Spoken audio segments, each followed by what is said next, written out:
Technology is now widely used in schools. It can make learning much easier, but there is a downside. Some students are using technology, like email or mobile phones, for bullying. In Queensland, a study has found that this kind of bullying is becoming more common in schools, and so teachers, parents and students have to figure out how to deal with it. The face of the class bully is changing. No longer content with taunts in the playground, they've found a new domain in cyberspace.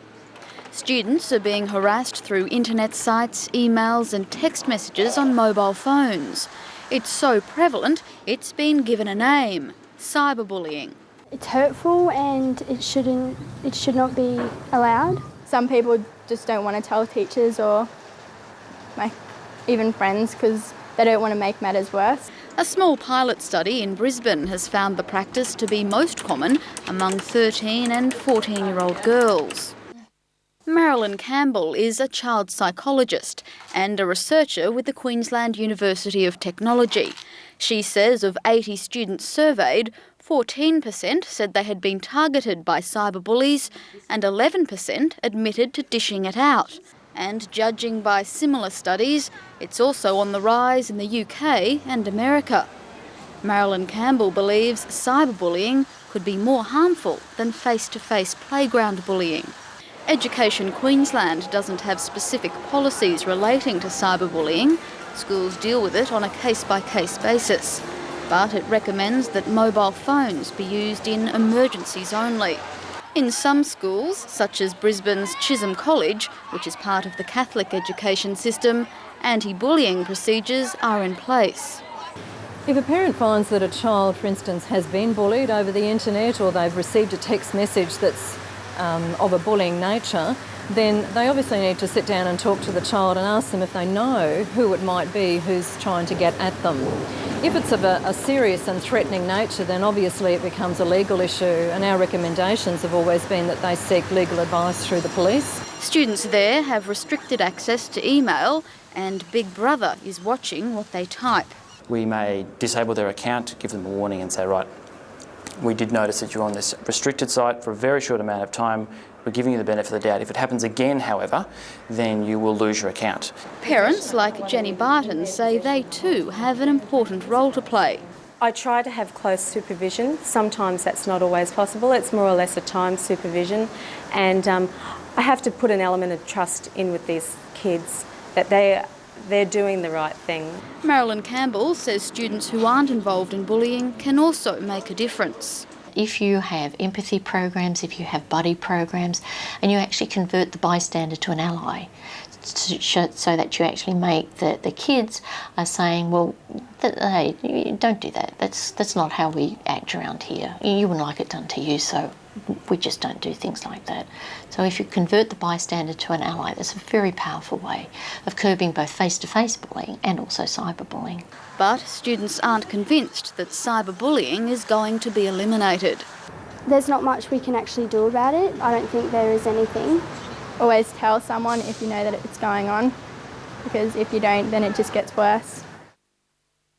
So bullying is a serious problem in schools. Bullying refers to hurting or frightening someone who's smaller or weaker.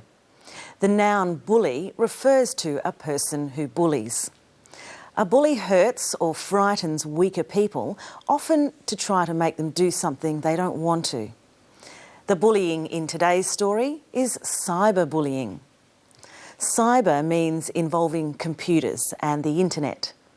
Cyberspace refers to the internet. Let's hear how the reporter talks about this new style of bullying.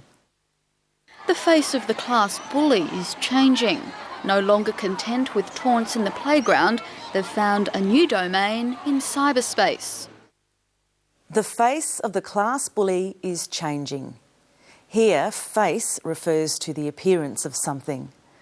No longer content with taunts in the playground, the bully has found a new domain. Content means satisfied or happy. And taunts are cruel things that someone says to upset another person. The verb taunt means to tease someone or to say cruel things that make them feel bad or different. Bullies are no longer satisfied with just teasing other students. No longer means not now or not anymore. Now bullies aren't happy to just tease other students in the playground. They've found a new domain. A domain is an area a person has control over. The bully's new domain is cyberspace. Let's hear about the bullying research. She says of 80 students surveyed, 14% said they had been targeted by cyberbullies and 11% admitted to dishing it out. 14% of the students said they'd been targeted by cyberbullies. They've made up the word cyberbullies to describe bullies who operate in cyberspace. If people are targeted, the bullies direct their taunts at them. They're the target or victim of bullying. 11% of people admitted to dishing it out. To dish out means to give out something. It's a slang phrase, and we often use it to talk about something that's given out with little thought for the consequences. For example, he dishes out criticism, but he can't take it. So how are schools dealing with cyberbullying? Parents, students and schools all need to play a part in stopping it. Let's hear some advice from the school. If it's of a serious and threatening nature, then obviously it becomes a legal issue, and our recommendations have always been that they seek legal advice through the police.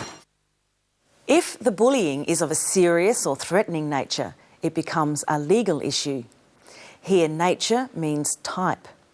Where there are serious types of bullying, the school's recommendation is to seek or look for advice from the police. But what can students do?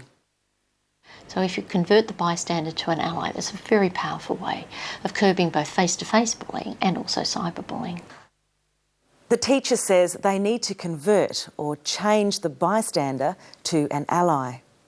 A bystander is someone standing nearby. They're not involved in the bullying, but they can see what's happening. An ally is a friend, someone who offers support. The teacher wants students not to just stand by and watch bullying, but to become a friend for the victim, to do something about the bullying. She says this is a powerful way to curb or control bullying. And that's all for today. Of course, you can use the internet in a far more positive way to visit the English Bites website.